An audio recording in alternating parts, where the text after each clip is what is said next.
more than invested in stock. Yeah, go!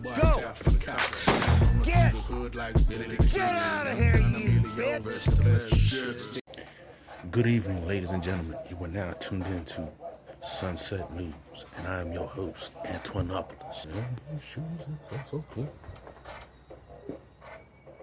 Put it down like no other. Now, I've been going a lot at white people on here, but anybody can get it, because it's your boy Antoinopoulos, and this is Sunset News. We'll be keeping this shit 100, y'all. Now,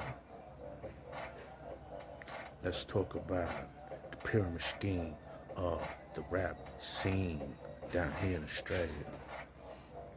You have, well, it started off with people like, what was his name? DJ Monkey, or MC Monkey or some shit. And you had the Street Warriors, Brother Black.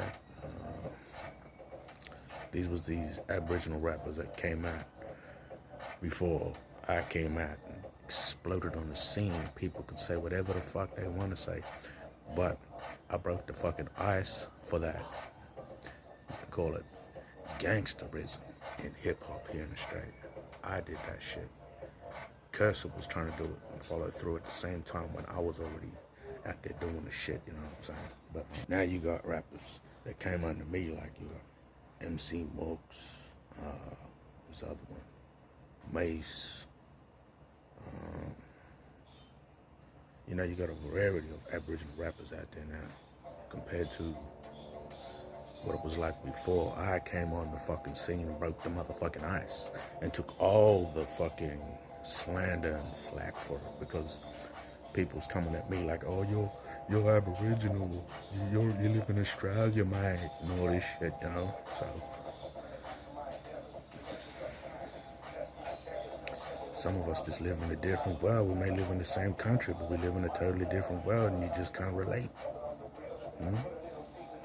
But then some people live in totally different countries, but we live in the same world, and we can relate to one another. If that makes any sense to you out there. Now, I'm gonna get to this hierarchy situation. You have certain people in the hip-hop scene that came up under white people, Briggs being one of them, and he came up under the white boys, and he grew a white boy fan base, and now all of a sudden he's all black power, this and that, you know what I'm saying? Fuck the white man. But he says it to he says fuck the white man subliminally without saying it, because he don't say it too loud, because he knows the majority of his fan base is white. Where me, if I don't give a fuck. Say fuck the white man. I know where my fan base is at. So, but we have these people in the hierarchy. So Briggs is at the top of the fucking pyramid scheme in the Aussie hip hop scene, with the Indigenous Aussie hip hop scene. And the reason he's there is because he came up under white people. You know what I'm saying? Now you have other artists out there that I know, not personally. It's just that they was sort of like, you could say, maybe stalking me and shit when I started first appearing on the scene on social media with my music and shit. I had certain artists that are, I'm not gonna mention their names because I don't sound like I'm hating, but I thought she was a female, you know what I'm saying? So I put that out there, and I thought this girl she's very talented, you know what I'm saying? So I give her the opportunity, because she kept messaging me and showing me what she could do and shit. She was like, check this out. And she was sending me a message with one of her raps on it and shit. And I'd be like, oh, that's cool. I said, yeah, we need to do some work. So I was sending her some work. And she never follow through. And then shit went quiet from her for a bit. I didn't hear from her. And then out of the blue, she starts hitting me with some hatred in the text messages. Like, I'm famous now. Like, you're nobody, this and that, and this and that. And I was like, bitch, what is your problem? Like, I had love for this girl, man. She just came at me sideways. But,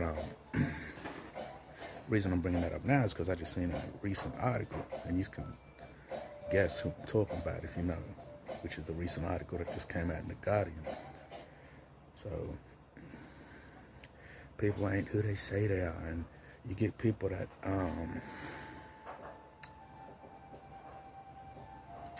fall into that category or fall under Briggs. All of a sudden, they're so-called famous.